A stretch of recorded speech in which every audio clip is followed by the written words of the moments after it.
This is How to Grow Through Your Grief, with 5 gentle practices that can support you in the forwards path. And as we start, I really want you to know this, that if you're in the thick of grief at the moment, hand to heart, I'm sending you so much love. Because this episode is not about moving on. In fact, moving on is a fallacy because we carry our grief forwards with us in life. But as I shared in my last episode, where I shared my very personal shares of my transformational journey, how grief has changed every single part, it feels like, of who I am and how I see the world. I know that grief is transformational because it forces a change on us that we definitely didn't ask for. But actually, if we can navigate through it with presence and with connection and be supporting ourselves in that journey, I know that there is transformational power and perhaps some beauty, some joy, some meaning that we can also find in life as a result of this transformational connection to our grief. And when I say transformation, you might be sat here thinking, oh my goodness, transformation is big. I don't want to transform. But actually, transformation is simply, it's just permanent change. In change, we can go change in one direction and we can go back. But actually, in transformation, there's only one direction. When we transform, we leave those other aspects of us behind. And actually, our transformation can be in the very small. It can be in the plants that grow through those little cracks that have been created, whether that's in our heart or in any aspect of us, as a result of someone who we love dying and leaving our life and the grief that we hold for them. So today I'm sharing 5 gentle practices that have supported both me as well as people who I support through my grief coaching in navigating the forwards path through grief and also connecting into where we're feeling called to grow through our grief, to change, to transform. Sharing these with the invitation, as always in Death on the Daily, to meet yourself exactly where you are. Some things that I share maybe will be inspiring and right for you, and some things just won't feel right. And that's totally, totally okay. Take what feels aligned and just leave the rest. And if you just wanted to listen along, then that's totally okay too. So first up, we've got, what is my grief trying to tell me? I don't know about you, but in my grief journey, I have had many, many light bulbs that have gone off. Light bulbs of clarity that maybe I was just not listening to before. Maybe they were always there. Or they're light bulbs of clarity that have come through as a result of me processing and journeying forwards with the grief for my daughter and my grandfather. And these have actually included realizations that have come through where I've gone, huh? Where did that come from? Actually, outside of my daughter and my grandfather, when I was going through the grief of an early miscarriage for that baby, I at the time was working in the sport Formula One. I was a head of marketing in what I thought was, quote unquote, my dream role. But actually, what the grief forced me to see was actually there were whispers, and there'd been whispers for a number of years that my career in entertainment wasn't in alignment. It actually didn't light me up. In fact, I spent a lot of the time counting down the hours and the days until whether it's the next weekend, the next holiday, the next quiet period at work. And we get these flashes of clarity that come through from grief, and they might come in that lightning bolt. It's in a moment, a flash, or it could be that actually we have these periods of time. I've had it in my grief where for a week I felt so lucid and so awake to that which is most important to me in life. What I'd say for this is grab a journal, grab a pen or any piece of paper, just write it down, capture all of this insight, because actually when we're feeling really alert to that which is most important to us in our life, as we move through and forwards with our grief and perhaps business as usual starts up again, whether that's we return to work or things start to get busy again, we get back into the everyday, quite oftentimes very, very busy pace of life, we can forget these things. We can leave them behind. I'm so grateful that I've had a notebook by my side throughout all of my grief to capture all of these thoughts, including the ones where I've gone, no way, for example, no way am I leaving my career in Formula One as it came to me on a walk out in nature. So yeah, that could be a notebook. It could be notes on your phone, anywhere that feels right for you, grab it down. But also because in our culture, we have on the whole disconnected from death and grief, it can be also be really good to just check in with yourself, check in with your grief. So I've got a little journal prompt for you here that you can do, whether it's a death on the daily practice or perhaps a once a week check-in. And the prompt goes, today my grief looks and feels like, and today my grief is trying to tell me. Just see what flows out. No judgment. We're literally just witnessing, because from that place of awareness, we can understand how we can move forwards with true alignment to how we really are in this moment. So second up, we've got writing out your intentions. So from this place of awareness, once you've done your journaling, once you've got some juicy insights and actions, and you think, wow, okay, I need to take some steps towards this. This feels really inspiring to me. I want to make this change in my life. Write down that intention. For example, is there anything that you want to change in your life? Is there anything that you need to let go of? Perhaps there's some healthy boundaries being the conditions that we can communicate to others so that we and they can both thrive. For example, I'm not going to be answering my phone at this time. I'm switching off. I'm not going to be online over the weekend. Or perhaps your grief is calling you to make a big change in life that you're thinking, oh my goodness, how am I going to get there? Be it a career change, be it a move, be it any idea or project that, again, perhaps your heart has been calling to, but the grief is now finally saying, you got one life, let's go. Write down that intention. And I would also say, write down that intention as if it's already happened. Write it in the past tense. What are you going to be doing? I will be working here. But also remembering, for some of us, it might be a big change, but for some of us, and actually I'd say for all of us, there will be an element of, where is our grief calling us to make just really simple, small, meaningful changes in life? So some of these intentions might be really meaningful actions, like I am going to create sacred space between my business meetings each day, where I'm going to step out into the garden and just take 4 minutes out in the sunlight, connecting to nature. So big or small, there is no right or wrong answer, and grief is going to call us in whichever way that it's going to do that. So answer that call, write down that intention, and then write down what's the next action steps. What's one action that you can do starting today, ideally, or from tomorrow, towards this intention? And if it's a big goal, then remembering that actually you're going to need to break it down into lots of small action steps. Perhaps you start with, this month, I'm feeling inspired to, and writing out those first month's worth of action steps, and each month coming back to it and writing out the next steps that you're going to move forwards through, as well as celebrating all of those steps forwards. But also, if it's the smaller, simple things where we want to perhaps spend more time out in nature, or get away from our phone, or prioritize those who we love, it's remembering that old habits die hard. So these can feel really difficult, really sticky, really icky. So it's about setting that intention, again, breaking it down if it's a bigger goal, and keep coming back to it until that is a new habit that is serving you beautifully. So the journal prompt that I have here for you is, grief shows us what is most important to us in this life. What's one thing that I want to prioritize this month? So third up is creating little rituals of connection.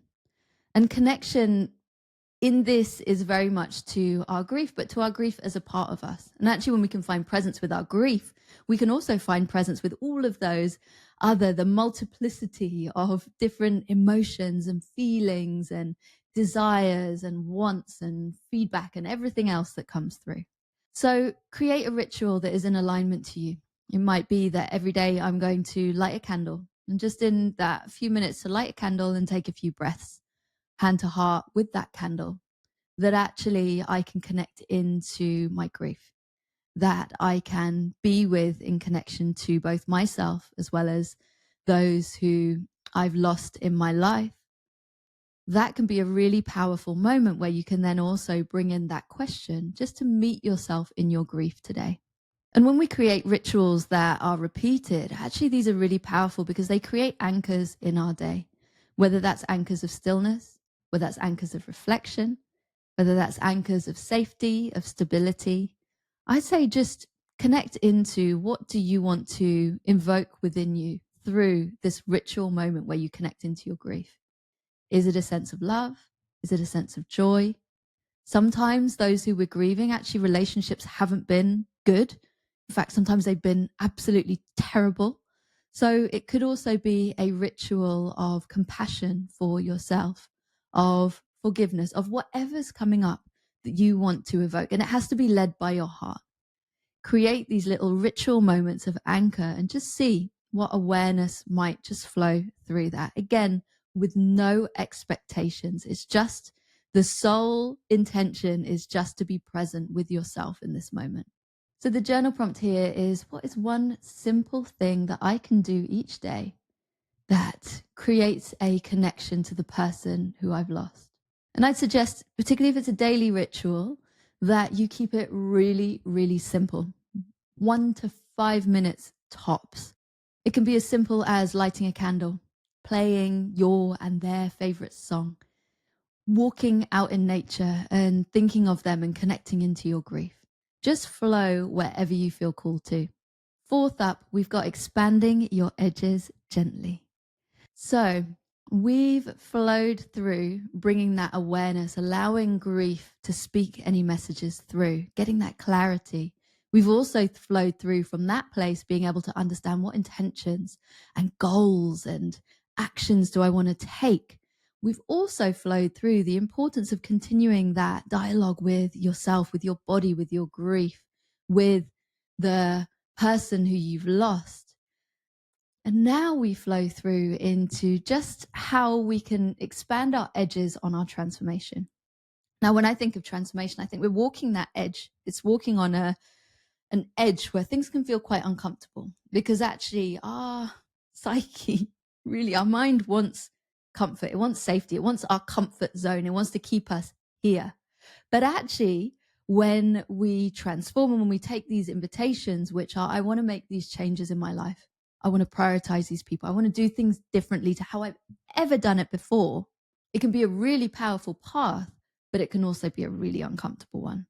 Even when these changes are going to make our life much more comfortable, when it's going to bring joy, love, etc. into our life, it can bring up a lot, because our mind is, for example, for me in leaving my corporate career, I was used to grind culture. I was used to basically working on someone else's schedule, not thinking of myself, putting myself last. I was not used to putting myself first. And when I started to do that with my people pleasing tendencies, that was really, really, really crunchy for me. So each week, can you consciously connect into what's one step out of my comfort zone that's in alignment to those intentions that you want to move forwards with through your grief? Now, if those intentions do require you to step out your comfort zone into new areas in life, what's that one thing that you can do this week? One thing where perhaps it's going to feel a little bit uncomfortable, but it's not going to be a sort of shock inspiring, big old leap out of your comfort zone and smack into fears. So focusing in on these micro expansions are really powerful. It's something for me, as I've been a life coach, a leadership coach, and now a grief coach. And actually, this is the journey that we walk on through coaching. But I found it particularly powerful through grief, because grief is so transformational. It's change that's forced upon us. But if we connect into that which is most meaningful, purposeful, joyful in our life, what is our grief trying to tell us there? And therefore, what do we need to prioritize? When we're doing these little micro expansions, we'll be doing it from a place of actually, yeah, okay, it might feel uncomfortable for me to put these boundaries up with work so that I can go and prioritize my family in this way, or so that I can go and do something that I really, really love, like immerse myself in art or music or something else. It can feel a little bit uncomfortable breaking through, but actually the experience itself, connecting into that joy and that purpose, is so, so powerful. So just taking these little micro expansions that are also kind on your nervous system. We're not looking to overhaul your life in one. It's just step by step, day by day, week by week. How can you just expand a little bit more towards these steps? Break it down into steps. And sometimes you might identify a step that feels, as you're doing it, like it's too big a leap. Okay, can we break that down into 3 more steps and just take it a little fragment at a time? So the journal prompt here is, what's one small thing that I can do that will honor where I'm feeling called to go? And finally, in step 5, we've got naming the growth that you notice. Our transformation happens in increments, and sometimes we can be completely oblivious until we look back and go, oh my goodness, I'm completely different. Or for some of us, we just never even notice it. But when we consciously connect into our growth, when we honor ourselves, including in the sludge that we have to go through, when we're wading through it in our grief, it's so, so powerful, not least because when we celebrate any win, any growth, big and small, including those difficult steps where maybe it felt like we're going around in circles or we're going backwards, when we honor ourselves, actually what that does is that celebration, it releases a mood boosting, motivating hit of dopamine and other neurotransmitters that basically make us feel good. That celebration atmosphere helps to propel us with motivation for the forwards path. It gives a feedback loop into our mind that says, oh, well done. Good work. We all know validation feels good. It says, well done. Great work. Keep going. And so we keep going on to take that next step. And remembering within this that acknowledging these shifts, acknowledging this growth can also be in just how we handled, how we showed up to difficult situations. Sometimes it can feel like, oh, I don't think that there was anything for me to celebrate there. But it's actually like, look at what you went through step by step, breath by breath, just by you just being there. That is enough for you to celebrate yourself. So the journal prompt here is, this month I noticed and am celebrating. Find all of those little wins and celebrate you, celebrate your transformation. And you might like to, at certain points as well, just really feel almost connect into your feet on the earth, you, where you're standing now, what feels different inside of you. So that completes this episode of Death on the Daily and some beautiful, gentle practices to help you to grow through your grief. Remembering that grief is non-linear. It's unique to each of us. There is no right or wrong in grief. Just meet yourself exactly where you are. If these practices are supportive, then that is just beautiful. But equally, if something else feels right for you, then flow there. Let your awareness go exactly where it wants to be. And if this episode has ignited something in you, I would love it if you could just hit the like button, hit subscribe. And if you're listening to it on a podcasting platform, maybe give this podcast a rating as well as a review. And know that wherever you are in your journey, I am always here alongside you through Death on the Daily, and know that I'm sending you so much love. All of my gratitude to you for joining me for another Dead Conversation. Death on the Daily is edited by David Strutt. The music is Set Free by Katie Gray. And I am Tanya Wilkinson. And if you enjoyed this episode, I would be over the moon if you can rate, review, and subscribe. It really, really helps me to get the word out there. And if you want to say hi or to hear more about my work as a coach and death doula, including how I support my clients to navigate their death on the daily, then all of the ways that you can connect with me are in the show notes. I'll be back soon with some more Dead Conversations. And in the meantime, take good care of yourself and others.